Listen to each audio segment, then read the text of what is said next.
Hello दोस्तों, लकवे की बीमारी की वजह से कौन कौन सी सेकेंडरी हेल्थ कंडीशंस या कॉम्प्लिकेशंस या दूसरी बीमारियां क्रिएट हो सकती है, आज इस पर बात करेंगे। लकवे की बीमारी डेफिनेटली ब्रेन को अफेक्ट करती है और सिस्टम को पैरालाइज कर देती है, व्यक्ति को पैरालाइज कर देती है, बिस्तर पर डाल देती है। लेकिन ये और भी बहुत सारी तरह की दूसरी बीमारियाँ भी करती है, जो कि उतनी ही या इनफैक्ट कई बार उससे भी ज़्यादा डेंजरस होती है। जितना कि लकवा हमें डैमेज करता है, उससे भी ज़्यादा ये हमें परेशान कर सकती है। तो इसलिए इन बीमारियों के बारे में भी जानना और समझना ज़रूरी है। टॉपिक पर जाने से पहले जो लोग हमारे चैनल पर नए हैं, उन्हें रिक्वेस्ट करूँगा कि चैनल को सब्सक्राइब करें, वीडियोस को लाइक करें, शेयर करें, फॉलो करें, कमेंट करें। आज का टॉपिक में हर इंपॉर्टेंट कॉम्प्लिकेशन जिसके बारे में बात करेंगे वो जानलेवा हो सकता है, डेंजरस हो सकता है। इसलिए हर एक चीज़ों को जानना, समझना और पोटेंशियली प्रिवेंट करना ज़रूरी है। इसलिए वीडियो को एंड तक देखें। तो चलिए शुरू करते हैं इंपॉर्टेंट वीडियो।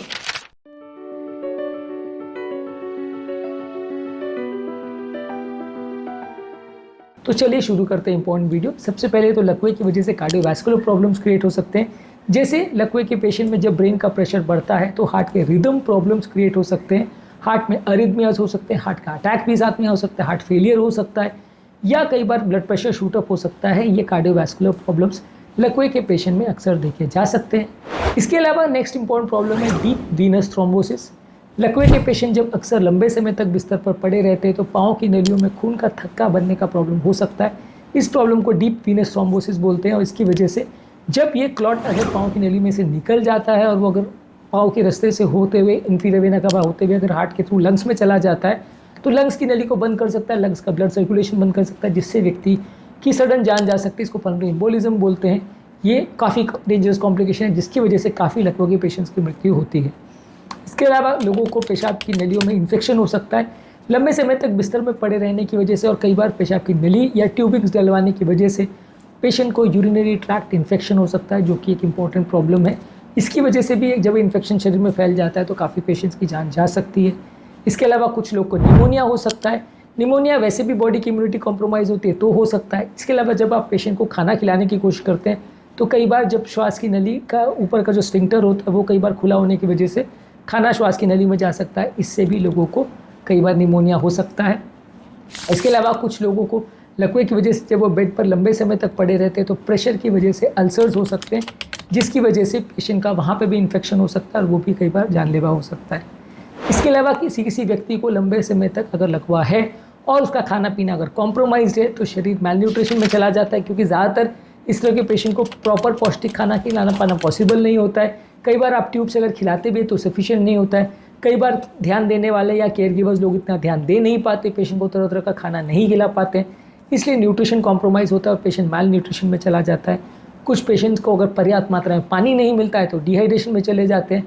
और ये सब इस बात से और बढ़ जाता है क्योंकि लकवे का पेशेंट ज़्यादा बोल नहीं पाता है तो उसमें प्रॉब्लम्स और बढ़ जाती हैं।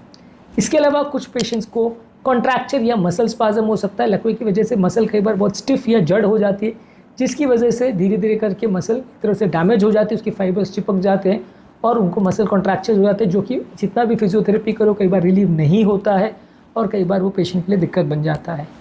कुछ लकवे के पेशेंट्स को डिप्रेशन होने का प्रॉब्लम हो सकता है, मन बहुत ज़्यादा उदास रहता है, ये सारे इश्यूज़ हो सकते हैं। इस पर भी हमने एक सेपरेट वीडियो किया है। कुछ पेशेंट को एंग्जाइटी यानी एक्सेसिव बेचैनी की प्रॉब्लम हो सकती है, इस पर भी हमने एक सेपरेट वीडियो किया जो कि आप हमारे चैनल पर देख सकते हैं।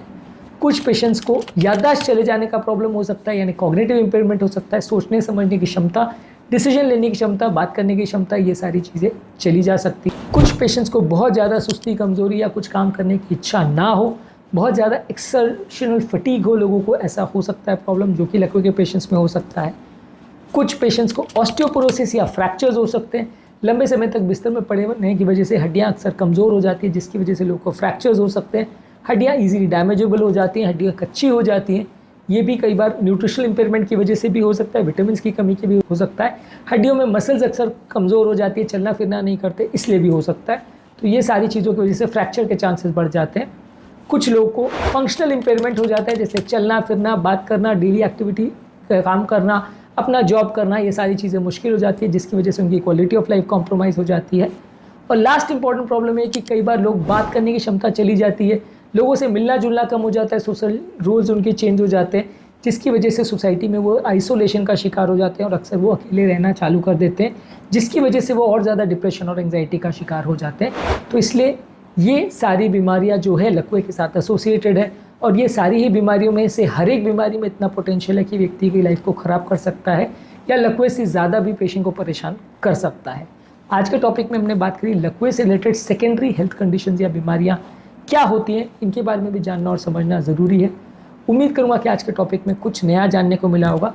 लकवे के पेशेंट संबंधित हमने चैनल पर बहुत सारे वीडियोज़ किए, इन सभी को चेकआउट करिए, काफ़ी कुछ जानने को मिलेगा। टॉपिक एंड करने से पहले जो लोग हमारे चैनल पर नए हैं उन्हें रिक्वेस्ट करूँगा कि चैनल को सब्सक्राइब करें, वीडियोस को लाइक करें, शेयर करें, फॉलो करें, कमेंट करें पूरा।